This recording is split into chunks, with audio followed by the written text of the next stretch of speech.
ಹೌದು, ಅದು ಮಂಜಲ್ಲ, ಹೊಗೆ. ಬೆಟ್ಟದ ಬುಡದಲ್ಲಿ ಗುಹೆಯ ಒಳಗಿನಿಂದ ಅದು ಬರುತ್ತಿದೆ. ಬೈಕ್ ನಿಲ್ಲಿಸಿದ. ತನ್ನ ಬ್ಯಾಗ್ನಲ್ಲಿ ಇದ್ದ ಗನ್ ಕೈಗೆತ್ತಿಕೊಂಡು ಗುಹೆಯ ಒಳಗೆ ನಡೆದ. ನಡೆದು ಹೋಗಲು ಏನೂ ತೊಡಕಿರಲಿಲ್ಲ.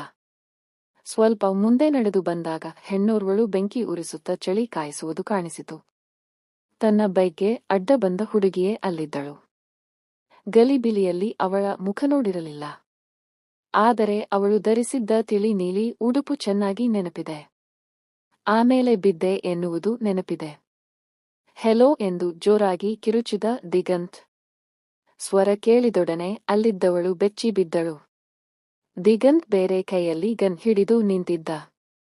ಬೇಡ, ನನಗೇನು ಮಾಡಬೇಡ ಎಂದು ಜೋರಾಗಿ ಅಳಲಾರಂಭಿಸಿದಳು. ಇಲ್ಲ, ಭಯಪಡಬೇಡ, ನಾನು ಏನೂ ಮಾಡಲಾರೆ, ಸುಧಾರಿಸಿಕೋ ಎಂದು ಗನ್ ಬ್ಯಾಗ್ನಲ್ಲಿ ಹಾಕಿ ಆಕೆಯ ಸನಿಹಕ್ಕೆ ಬಂದ ದಿಗಂತ್. ಯಾರು ನೀನು, ಇಲ್ಲೇನು ಮಾಡುತ್ತಿರುವೆ ಎಂದು ಕೇಳಿದ. ಸ್ವಲ್ಪ ನೀರು ಕೊಡಿ ಎಂದು ಕೇಳಿದಳು. ದಿಗಂತ್ ಬ್ಯಾಗ್ನಿಂದ ನೀರಿನ ಬಾಟಲ್ ತೆಗೆದು ಕೊಟ್ಟ.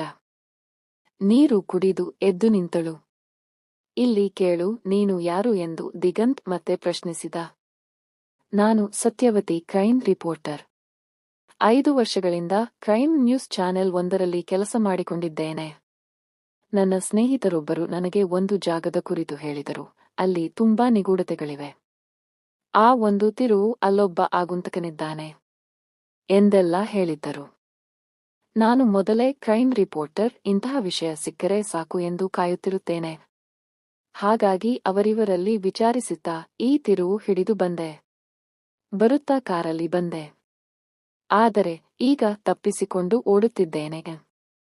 ಅಷ್ಟರಲ್ಲಿ ದಿಗಂತ್ ಮಾತು ತೆಗೆದ. ಕಾರಲ್ಲಿ ಬಂದವಳು ಯಾರಿಂದ ತಪ್ಪಿಸಿಕೊಂಡು ಓಡುತ್ತಿದ್ದೀಯಾ? ನೀನು ಒಬ್ಬಳೇ ಬಂದಿರುವುದಾ ಎಂದು ಕೇಳಿದ ದಿಗಂತ್. ಇಲ್ಲ, ನಾನು ಒಬ್ಬಳೇ ಬಂದಿಲ್ಲ. ನನ್ನ ಜೊತೆ ನನ್ನ ಕ್ಯಾಮರಾಮನ್ ಕೂಡ ಬಂದಿದ್ದ. ಆದರೆ ಅಲ್ಲೆಲ್ಲೋ ನಡುರಸ್ತೆಯಲ್ಲಿ ನನ್ನ ಕಾರಿನ ಮೇಲೆ ಯಾರೋ ದಾಳಿ ಮಾಡಿದರು. ಕ್ಯಾಮರಾಮನ್ ಇಳಿದು ವಿಚಾರಿಸಲು ಮುಂದೆ ಹೋದ. ಆದರೆ ಎದುರಿಗಿದ್ದವನು ಕ್ಯಾಮರಾಮನ್ ರುಂಡವನ್ನು ಎಗರಿಸಿದ. ನಾನು ಭಯದಿಂದ ಕಿರುಚುತ್ತಾ ಕಾರನ್ನು ಭಯದಲ್ಲಿ ಯದ್ವಾತದ್ವಾ ಓಡಿಸಿಕೊಂಡು ಹೋಗಿ ಒಂದು ಮರಕ್ಕೆ ಗುದ್ದಿದೆ. ಇಳಿದು ಓಡತೊಡಗಿದೆ. ಒಂದು ಕಡೆ ದಾರಿಯಲ್ಲಿ ಬೈಕ್ ಬರುತ್ತಿರುವುದು ಕಾಣಿಸಿತು. ರಸ್ತೆಯ ನಡುವಿಗೆ ಓಡಿದೆ, ಆದರೆ ಬೈಕ್ನ ಬಿದ್ದು ಬಿಟ್ಟ. ಎಷ್ಟು ಎಬ್ಬಿಸಿದರೂ ಏಳಲಿಲ್ಲ. ನಾನು ಭಯದಿಂದ ಅಲ್ಲಿಂದ ಓಡುತ್ತಾ ಈ ಗುಹೆ ಸೇರಿಕೊಂಡೆ. ಅದೆಷ್ಟು ದೂರ ಓಡಿರುವೆನೋ ನನಗದರ ಅರಿವಿಲ್ಲ.